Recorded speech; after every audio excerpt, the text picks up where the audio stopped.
Senator Irvin, you're first on the list, you're recognized. Thank you, Mr. Chair. I'm not a member of the task force. I'm the one that made a motion in the review committee to refer this contract for recommendation. The point of me doing what I did was because we've already paid a lot of money for this work to be done. This is an original amount, so it's a new contract for new work. And the discussion and the dialogue that I think is important here is a lot of different contracts for different types of work, and the coordination of that and the work of the task force. I think it's a purpose of discussion and dialogue to see what road we're going down and if it makes sense to start new contracts and new work.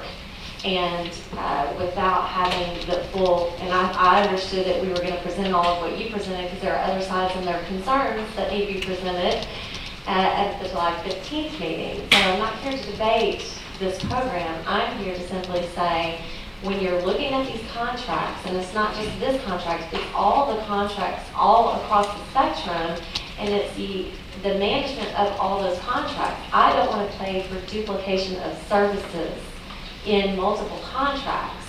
And this is the problem I see with this is a new contract, new work, when we have been told time and time again we're pushing pause to be able to look at what we have now before we move forward and decide if we're going to continue to spend this money down this path. That's the purpose of bringing this issue to this task force for that discussion.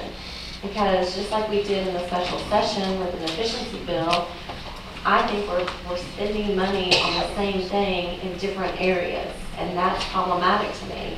And I also think beyond the work that this task force is doing, is it necessary to start this contract now, or can we start it in January 1? And what are the federal penalties if we decide to cancel the contract? Are they the same as if you don't initiate the contract? On the federal penalties, I think what we risk is certainly we risk the additional federal funding that's coming that I think is $5 to $10 million range. And we may risk recoupment on previous funding if we simply, in effect, say we're not going to follow through on the innovation we committed to.